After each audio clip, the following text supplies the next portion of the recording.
A tragédia de Mariana completa hoje 4 anos. O rompimento da barragem do Fundão é considerado o maior desastre ambiental do Brasil e um dos maiores do mundo, envolvendo rejeitos de minérios. Os impactos ainda são sentidos.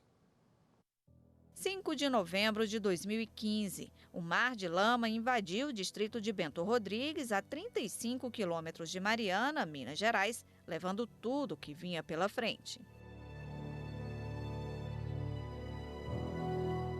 A barragem do Fundão, controlada pela empresa de mineração Samarco, rompeu e 692 milhões de metros cúbicos de rejeitos de minérios invadiram casas, contaminando o solo, água, prejudicando o abastecimento na região e a fonte de renda de muita gente. Ambientalistas consideram que os efeitos naturais devem durar pelo menos 100 anos. Já a Prefeitura de Mariana diz que vai precisar de cerca de 100 milhões de reais para reerguer a estrutura local. O que também chocou e muito foi o número de pessoas afetadas pela tragédia. O Ministério Público do Estado estima que cerca de 700 mil pessoas foram atingidas, 19 perderam a vida. Segundo os promotores, todos têm direito à indenização.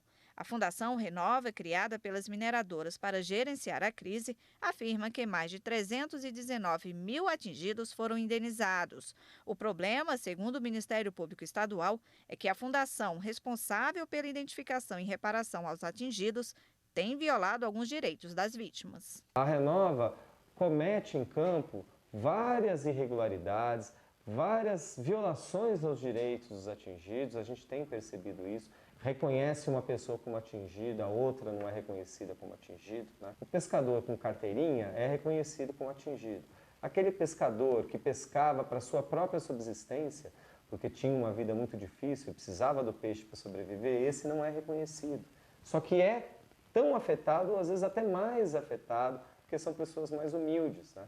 Então nós temos diversas situações ao longo da bacia que fazem com que esse processo como um todo seja visto de uma forma negativa. Ainda segundo o Ministério Público, a Fundação não tem cumprido o acordo para contratar assessoria técnica para as vítimas. Ao longo desses 21 territórios, nós só temos assessorias técnicas em 3.